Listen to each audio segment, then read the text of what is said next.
Assalamualaikum warahmatullahi wabarakatuh. Innal hamdalillah nahmaduhu wa nasta'inuhu wa nastaghfiruh wa na'udzu billahi min shururi anfusina wa min sayyiati a'malina may yahdihillahu fala mudilla lahu wa may yudlil fala hadiya lahu. Asyhadu an la ilaha illallah wahdahu la syarika lah wa asyhadu anna Muhammadan abduhu wa rasuluh.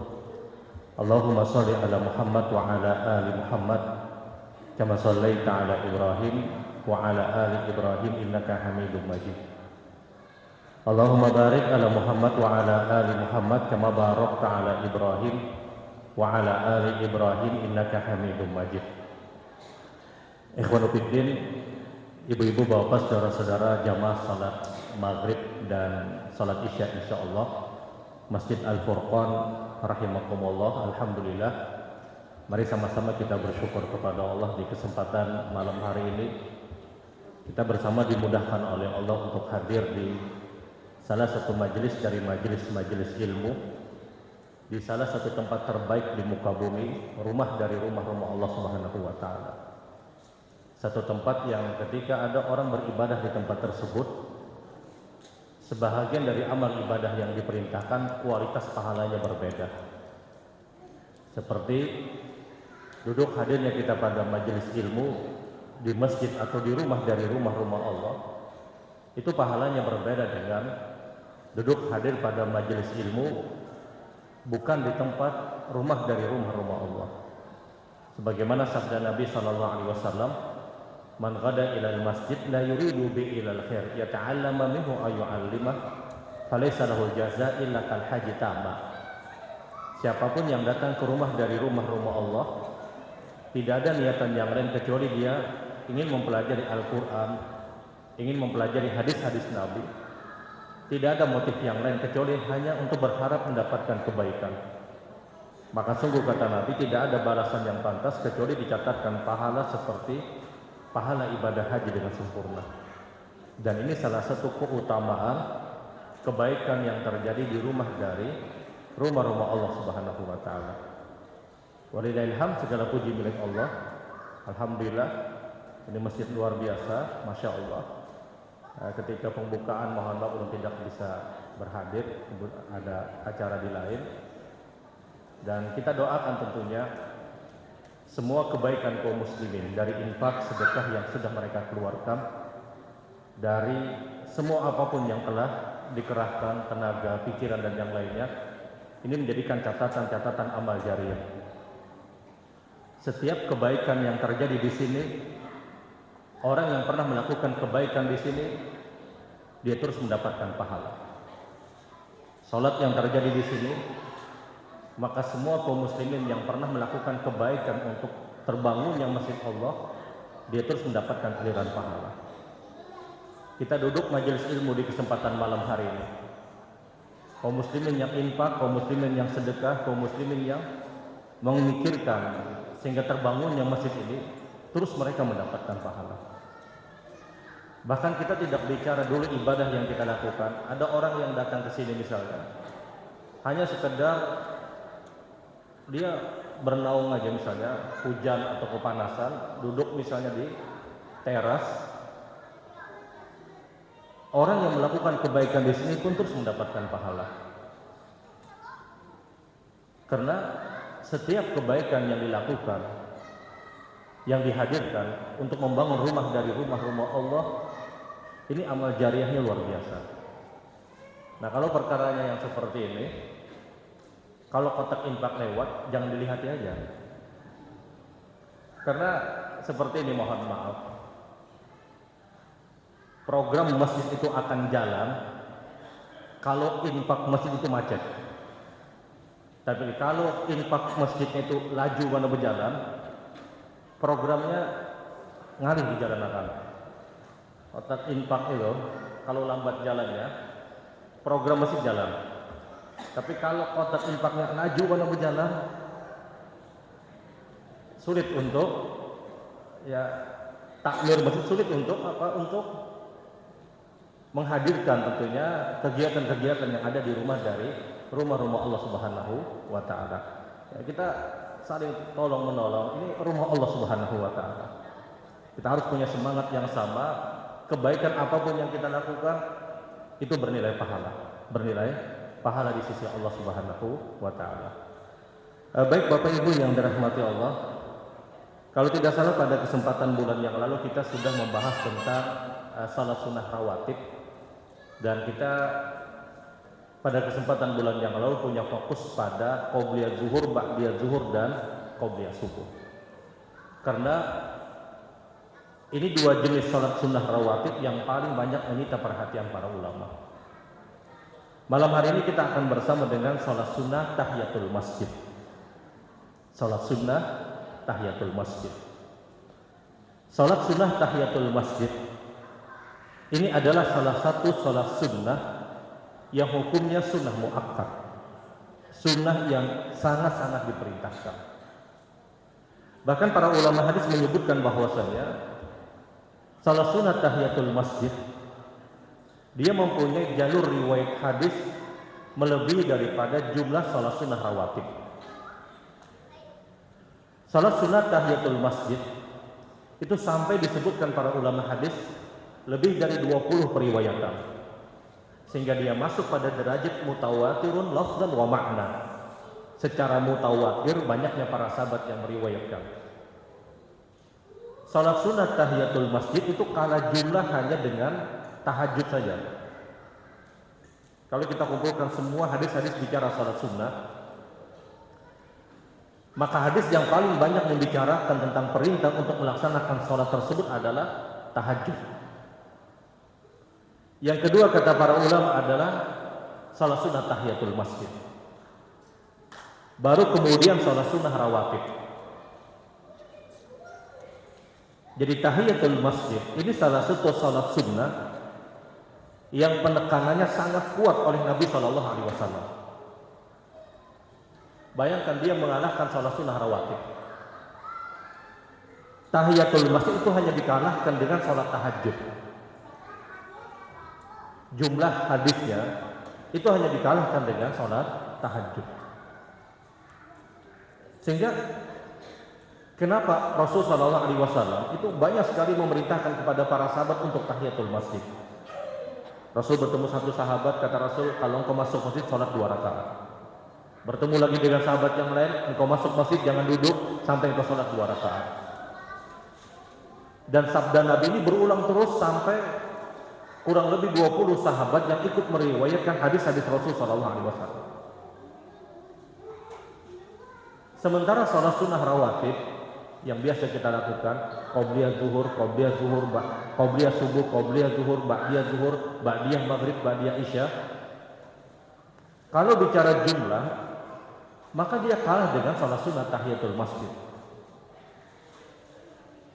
Tapi faktanya, mohon maaf, rasa yang kita rasakan, sebahagian kaum muslimin merasa bahwasanya rawatib itu lebih utama daripada tahiyatul masjid. Bahkan sebahagian kita punya rasa syuruk lebih utama daripada tahiyatul masjid. Sebahagian kita punya rasa bahwasanya duha lebih afdal daripada tahiyatul masjid. Sebahagian orang.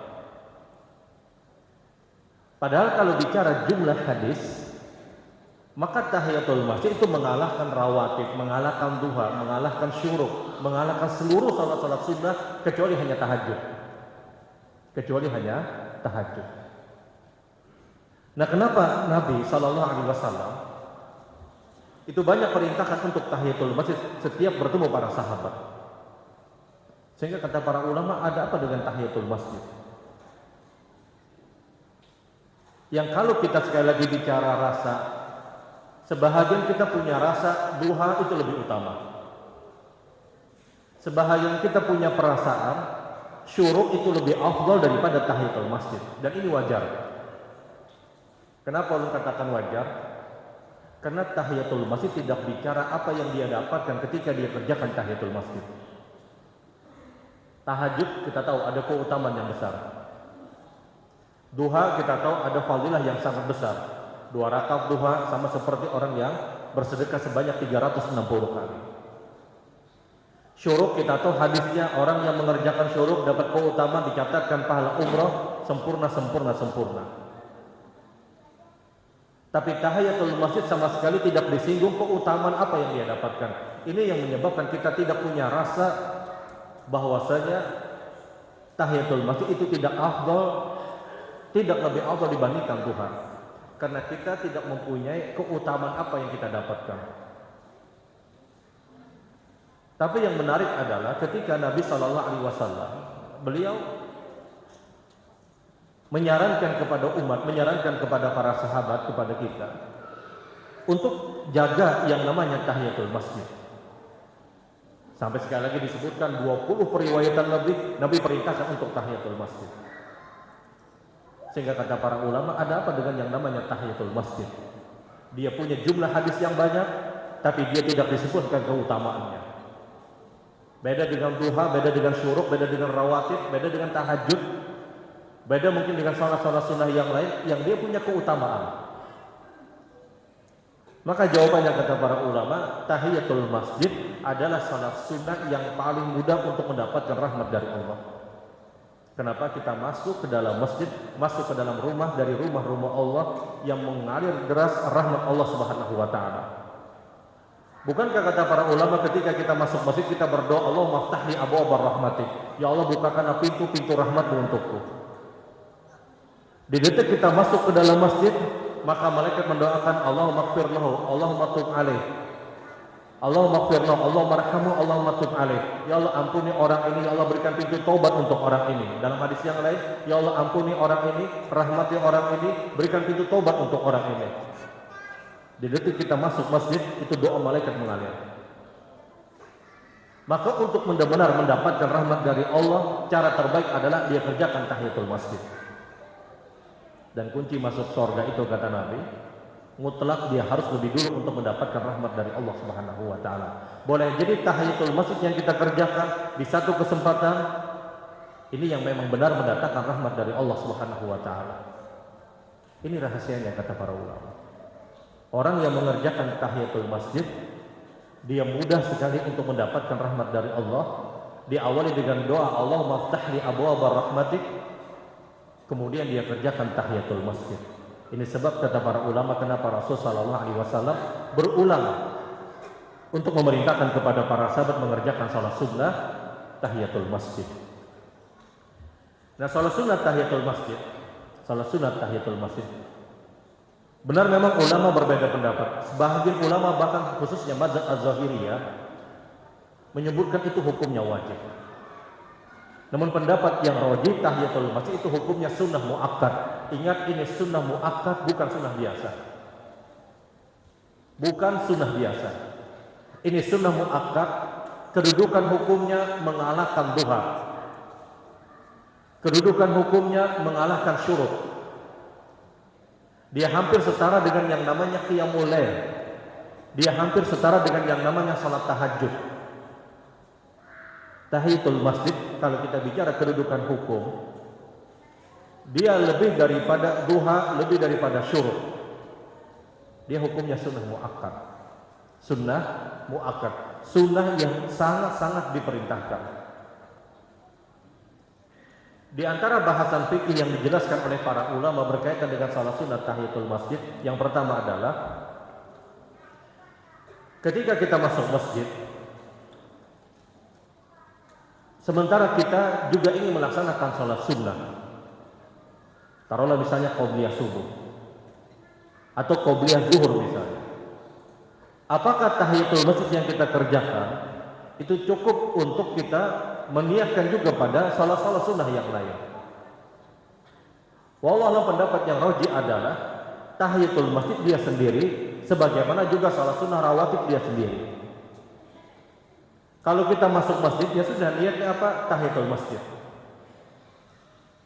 Meskipun ketika itu mungkin qobliyah zuhurnya kita tidak sempat, qobliyah subuhnya mungkin tidak sempat, tapi tahiyatul masjid ini salat sunnah yang pertama dia lakukan ketika dia masuk ke dalam masjid. Karena ada sementara mungkin sebahagian orang, mohon maaf, ada orang yang masuk masjid kemudian dia lihat durasi dia tidak mencukupi untuk melaksanakan tahiyatul masjid dan melaksanakan qobliyah subuh misalnya, Apa yang dia lakukan? Ya sudah, dia gabung niat qobliyah subuh, dia gabung juga dengan niat salat tahiyatul masjid. Kemudian dia takbir Allahu Akbar. Perbuatan ini menyelisih sabda Nabi Shallallahu Alaihi Wasallam, innamal a'malu binniyah wa innamal likulli imri'in ma nawa. Amal itu kembali kepada niat, kata Rasul. Dan orang itu akan mendapatkan hasil dari apa yang dia niatkan. Niatnya itu harus jelas. Tidak ideal ada orang yang masuk masjid kemudian dia gabung dengan salah sunnah yang lain dengan dalil bahwasanya yang penting 2 rakaat, tujuannya sama, yang penting 2 rakaat. Qobliyah subuh, tahiyatul masjid, ini hadisnya berbeda. Sama seperti ketika sebahagian orang mencoba mengotak-atik hadis Nabi Shallallahu Alaihi Wasallam, taruhlah misalnya puasa sunnah. Puasa sunnah kebetulan ada hari Kamis, kebetulan juga terjadi ayyamul bid. Kemudian apa yang dia niatkan? Dia niat puasa Kamis dan dia niat juga puasa ayyamul bid. Apakah hal yang demikian dibenarkan? Mohon maaf, faktanya Nabi tidak pernah mengajarkan perbuatan tersebut. Ini qaul, ini pendapat, dan pendapat bisa diterima dan bisa ditolak. Kapan diterima? Kalau ada dalil. Kapan harus ditolak? Ketika tidak ada dalil. Imam Malik rahimahullah taala beliau pernah menyebutkan hadani makanani karimain. Kata Imam Malik, 2 tempat ini, kata Imam Malik, Masjidil Haram dan Masjid Nabawi, ini 2 tempat yang sangat mulia. Namun apapun yang terjadi di 2 tempat ini bukan dijadikan rujukan dalil, kata beliau. Imam Malik ketika ditanya oleh murid-muridnya, wahai Imam Malik, apakah kami harus mengikuti perbuatan ahlu Mekah? Apakah kami juga harus mengikuti perbuatan ahlu Madinah? Kata Imam Malik, 2 tempat ini, Masjidil Haram dan Masjid Nabawi, ini 2 tempat yang sangat mulia. Tapi apapun yang terjadi di 2 tempat ini bukan dijadikan rujukan dalil, kata beliau. Karena biar bagaimanapun rujukan dalil adalah qala Allah dan qala Rasul.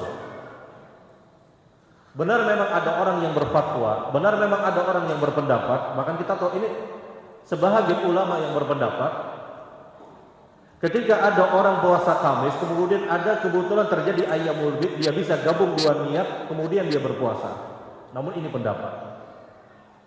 Tapi fakta hukum, data menyebutkan Nabi tidak pernah mengajarkan perbuatan tersebut.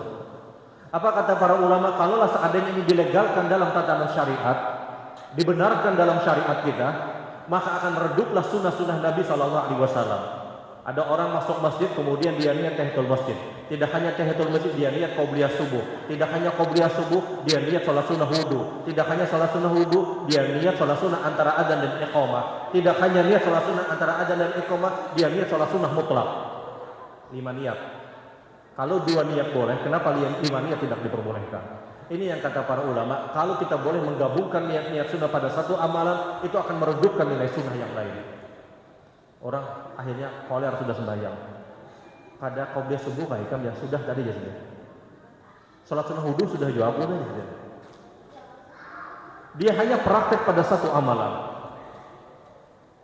Ada orang puasa Kamis kemudian dia niatkan ayyamul bid. Kalau seandainya puasa Kamis boleh, kemudian dia niat ayyamul bid, kebetulan terjadi pada bulan Syawal misalnya, sekalian dia niat Syawal misalnya. Ini yang kata para ulama akan meredupkan nilai-nilai sunnah. Dan itu tidak pernah dijelaskan dan disabdakan Rasul Shallallahu Alaihi Wasallam. Poinnya ketika kita masuk masjid, maka salat pertama yang kita kerjakan adalah tahiyatul masjid. Qobliyah subuh tidak sempat misalnya.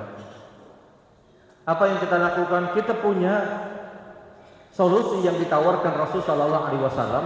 Man fatatu rak'ataini qabla subhi falyusalli 'inda tulu'i syamsi. Kalau kalian kehilangan 2 rakaat sebelum sholat subuh, kata Rasul, maka kerjakanlah kapan? Setelah munculnya matahari. Kalau kalian tidak sempat qobliyah subuh, kerjakanlah kapan? Ketika munculnya matahari. Bisa kita qadha qobliyah subuhnya, bisa diqadha. Jadi kalau masuk masjid sholat sunnah, apa yang harus kita lakukan? Yang pertama kita kerjakan adalah tahiyatul masjid. Karena ini sholat untuk menghormati rumah dari rumah-rumah Allah. Dan tidak ada penghormatan terbaik untuk rumah Allah kecuali salat sunnah tahiyatul masjid. Layaknya kita bertamu ke rumah saudara kita, ke kawan kita, sahabat kita, penghormatan yang kita lakukan kepada mereka adalah ucapan salam.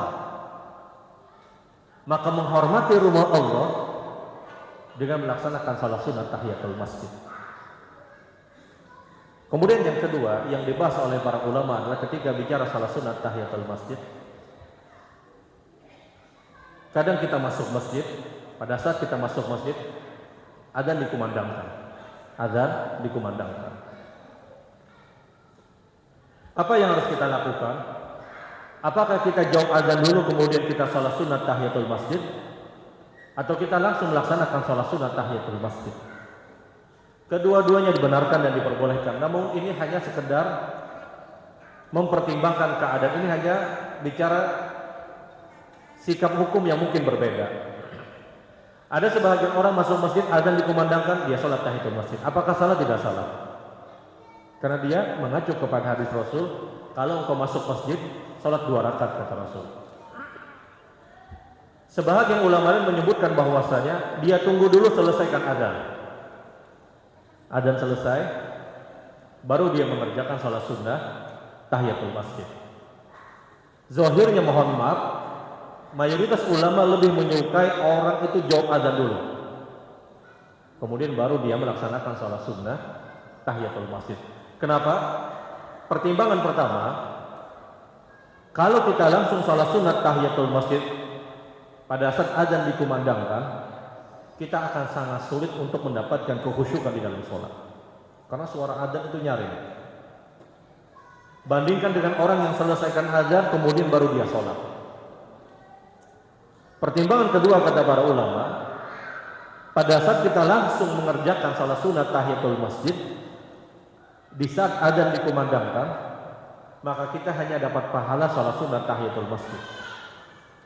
Sementara kalau kita jawab adzan dulu, baru kita tahiyatul masjid, maka kita dapat pahala menjawab adzan dan pahala salat sunat tahiyatul masjid. Terlebih kita tahu salah satu keutamaan menjawab adzan adalah diberikan syafaat oleh Nabi Shallallahu Alaihi Wasallam. Nah, pertimbangan inilah yang harus kita lihat, sehingga zahirnya kata para ulama, dia jawab adzan dulu itu lebih ideal. Meskipun kalau ada orang yang adzan dikumandangkan kemudian dia langsung salat sunnah, apakah boleh? Hukumnya boleh, tidak ada larangan.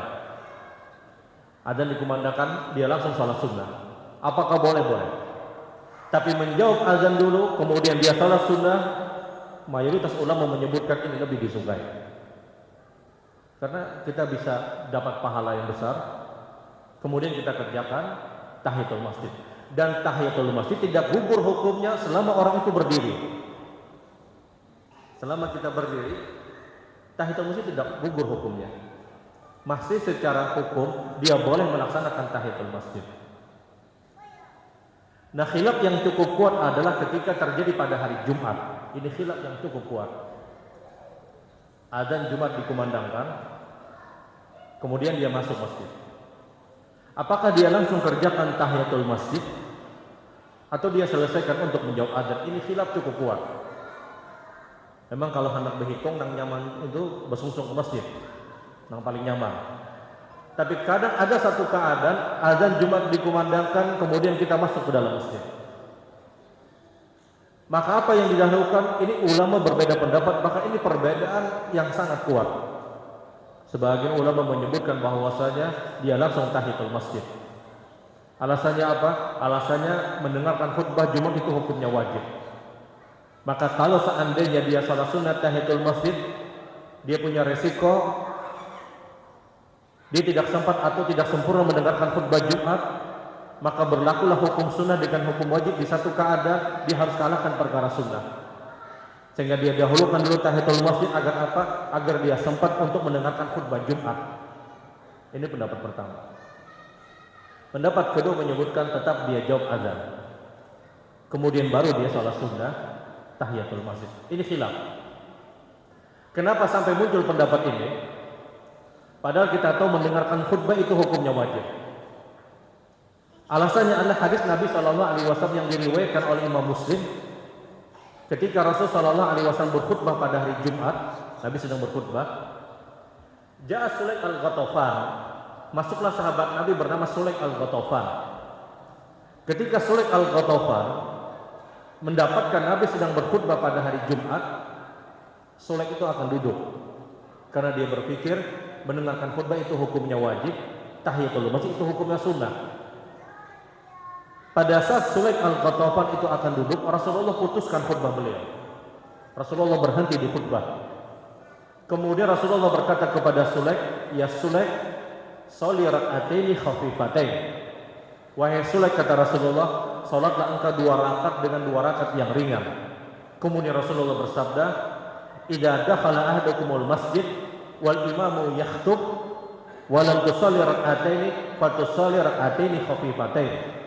Kata Nabi SAW, ketika engkau masuk masjid sementara khatib sedang berkhutbah pada hari Jumat dan engkau belum sholat, kata Nabi, sholatlah 2 rakaat dengan 2 rakaat yang ringan. Hadis diriwayatkan oleh Imam Muslim.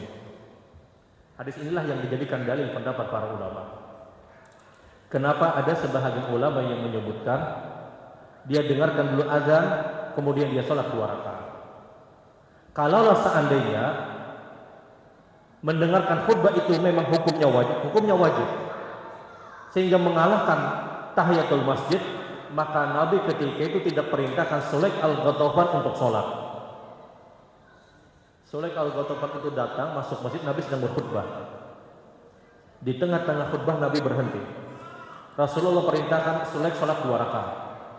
Kemudian Rasulullah bersabda, kalau engkau masuk masjid, khatib sedang berkhutbah dan engkau belum sholat tahiyatul masjid, sholatlah 2 rakaat dengan 2 rakaat yang ringan, kata Nabi. Di sini sekali lagi dalil pendapat kenapa ada orang yang menyatakan dia jawab azan kemudian dia sholat. Kenapa? Karena kalau seandainya ini tidak dibenarkan, maka Rasul ketika itu perintahkan Sulaik Al-Ghatafan untuk langsung mendengarkan khutbah Jumat. Ya, saking besarnya yang namanya tahiyatul masjid, di tengah-tengah khutbah Jumat Nabi itu berhenti. Ini dalil kata para ulama, yang boleh menegur jamaah, yang boleh menegur makmum, yang boleh menegur kaum mukminin pada saat terjadi ibadah Jumat itu hanya khatib.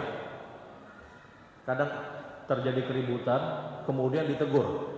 Khatib sedang berkhutbah. Kita dilarang menegur orang yang melakukan keributan pada saat itu. Karena kata Rasul, "Idza qulta li sahibuka ansit wal imamu yakhthub faqad laghauta."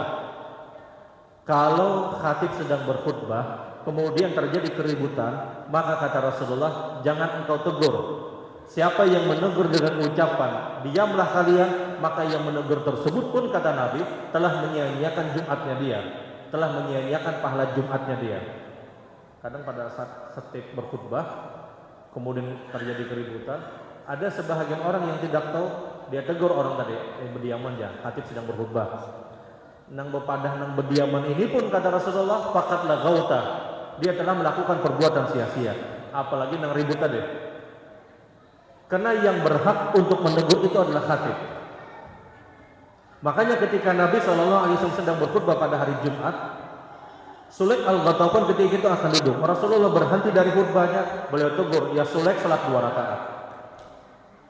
Pelajaran kedua kata para ulama adalah ketika Sulaik diperintahkan untuk sholat 2 rakaat di khutbah Jumatnya Rasul SAW, ini dalil bahwasanya orang yang mengerjakan sholat sunat tahiyatul masjid di tengah-tengah khatib sedang berkhutbah itu sah dan diperbolehkan. Bahkan dianjurkan sebagaimana perbuatan yang disabdakan Nabi SAW. Kalau perkaranya yang seperti ini saja tetap diperintahkan untuk tahiyatul masjid, maka terlebih ketika itu dia jawab azan kemudian dia tahiyatul masjid, ini tidak dipermasalahkan kata para ulama. Namun sekali lagi ini khilaf. Kalau pilihan dia berada pada pilihan menjawab azan kemudian tahiyatul masjid di hari Jumat, maka tahiyatul masjid pada saat itu jangan sholat yang panjang, jangan sholat sunnah yang panjang, sholat sunnah yang ringan. Agar apa? Agar sempat untuk mendengarkan khutbah Jumat. Jadi kalau pian tahiyatul masjid pada saat adzan Jumat dikumandangkan, itu rakaat pertama jangan Al-Baqarah. Rakaat pertama yang pendek-pendek aja. Rakaat kedua pendek. Bacaan ruku ambil yang 1 kali saja. Subhanallahil azim atau subhanakallahumma rabbana wa bihamdika Allahumma firli. Yang pendek-pendek saja karena kata Rasul rakaatai khafifatain. 2 rakaat yang ringan kata Nabi. Agar apa? Agar kita bisa menyimak khutbah Jumat. Kalau pilihan pian ada pada menjawab azan dulu baru tahiyatul masjid. Tapi kalau pilihan pian langsung tahiyatul masjid silahkan. Karena ini ada dalil. Makanya ulun katakan di awal ini khilaf cukup kuat. Kenapa ini ulun sampaikan? Agar ketika ada saudara kita azan dikumandangkan di hari Jumat dia langsung tahiyatul masjid, maka tidak perlu untuk disalahkan. Atau ada saudara kita dia jawab azan dulu kemudian dia tahiyatul masjid, maka dia boleh jadi mengambil dalil perbuatan Sulaik al-Ghatafan. Sebagaimana sabda Rasul sallallahu alaihi wasallam. Jadi ini hanya pilihan sikap. Tapi di luar dari sholat Jumat, maka wallahu a'lam pendapat terbaik adalah dia jawab azan. Di luar dari hari Jumat, ibadah sholat Jumat, maka pendapat terbaik adalah dia tuntaskan dulu jawaban azan, baru dia sholat sunnah tahiyatul masjid. Kemudian di antara hal yang juga diperbincangkan oleh para ulama berkaitan dengan sholat sunnah tahiyatul masjid adalah sholat sunnah tahiyatul masjid itu boleh dilakukan setiap dia masuk ke dalam masjid. Meskipun ada pendapat yang menyebutkan terlarang pada saat masuk di waktu-waktu yang terlarang. Namun pendapat yang afdal, pendapat yang lebih utama adalah orang masuk masjid kapanpun dia diperintahkan tahiyatul masjid. Walaupun masuk pada waktu-waktu terlarang. Waktu terlarang itu ada 3. Yang pertama selesai sholat subuh sampai munculnya matahari, sampai masuknya waktu syuruk. Yang kedua ketika matahari tepat di atas kepala kita, kurang lebih 15 menit sebelum adzan zuhur. Ini di antara waktu terlarang melaksanakan sholat sunnah. Yang ketiga setelah asar sampai sebelum adzan maghrib. Ini 3 waktu yang terlarang. Sekarang ada orang yang masuk ke dalam masjid sebelum adzan maghrib. Apakah dia diperintahkan untuk tahiyatul masjid? Tetap diperintahkan tahiyatul masjid, walaupun berada pada waktu-waktu terlarang. Karena waktu terlarang tersebut hanya berlaku pada salat sunnah mutlak, bukan salat sunnah yang ada sebabnya. Kalau itu dilarang,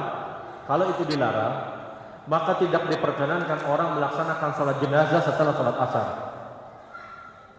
Kalau tahiyatul masjid dilarang setelah selesai salat subuh, ada orang masuk masjid, kemudian dia kerjakan tahiyatul masjid.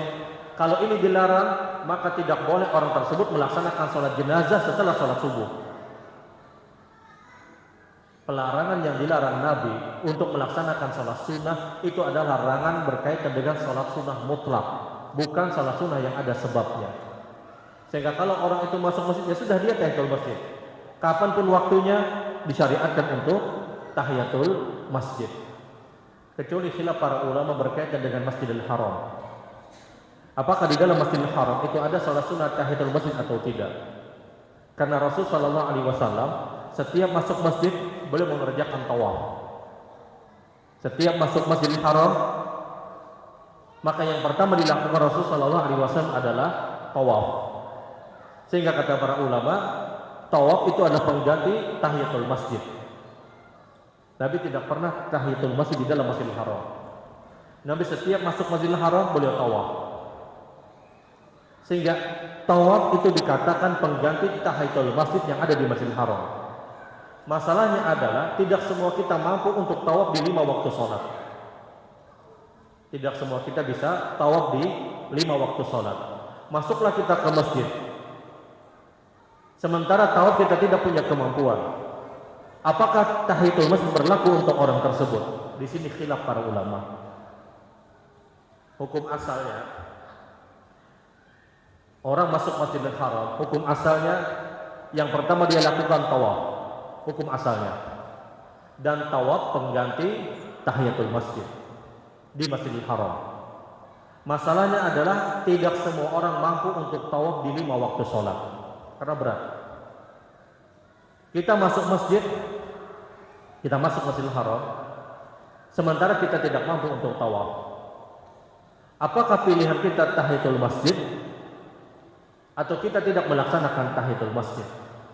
Di sini khilaf para ulama. Sebahagian ulama menyebutkan tetap ada tahiyatul masjid. Kenapa? Karena ini pun juga masjid katanya. Pendapat lain menyebutkan tidak ada tahiyatul masjid. Kenapa? Tidak ada contoh dari perbuatan Rasul. Yang kalaulah seandainya ada tahiyatul masjid di Masjidil Haram, maka Nabi akan tahiyatul masjid dulu baru tawaf. Lalu ulangi, ada dua pendapat.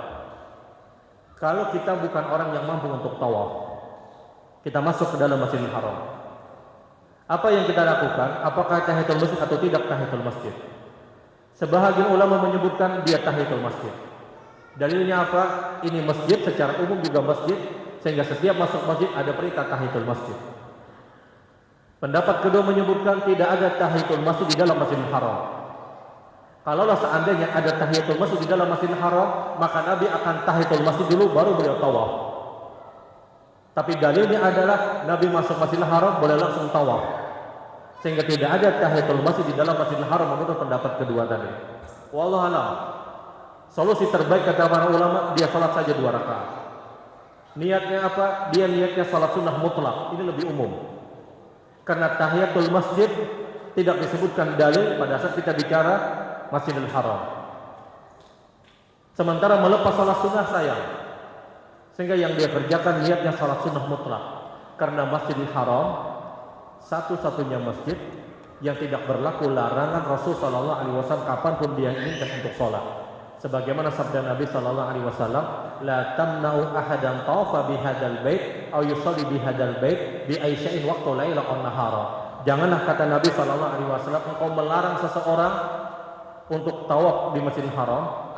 Jangan engkau larang seseorang untuk salat sunnah di dalam Masjidil Haram kapanpun dia inginkan, baik di waktu siang ataupun di waktu malam. Ini hadis bicara salat sunnah mutlak. Di dalam Masjidil Haram itu tidak berlaku larangan. Pian masuk Masjidil Haram, kemudian pian salat sunnah setelah salat asar dengan niatan salat sunnah mutlak, apakah boleh? Boleh. Pian masuk Masjidil Haram, selesai salat subuh, pian tunggu syuruk, pian kerjakan salat sunnah 2 rakaat salat sunnah mutlak, apakah boleh? Boleh. Dia khusus. Karena kata Rasul, jangan engkau melarang orang tawaf dan salat sunnah di sini kapanpun dia inginkan. Kalau salat sunnah dilarang di dalam Masjidil Haram di waktu yang terlarang, maka tawaf juga harus dilarang. Faktanya ada banyak kaum muslimin tawaf selesai subuh, tawaf kaum muslimin selesai sholat asar. Kalau dilarang, maka tawaf juga dilarang. Sehingga solusi terbaik untuk Masjidil Haram kata para ulama, dia niatnya salat sunnah mutlak. Dia niatnya salat sunnah mutlak. Wallahu a'lam. Masuk. Baik, kita akhiri dengan kafaratul majlis. Subhanakallahumma wa bihamdika asyhadu an la ilaha illa anta astaghfiruka wa atubu ilaik. Assalamualaikum warahmatullahi wabarakatuh.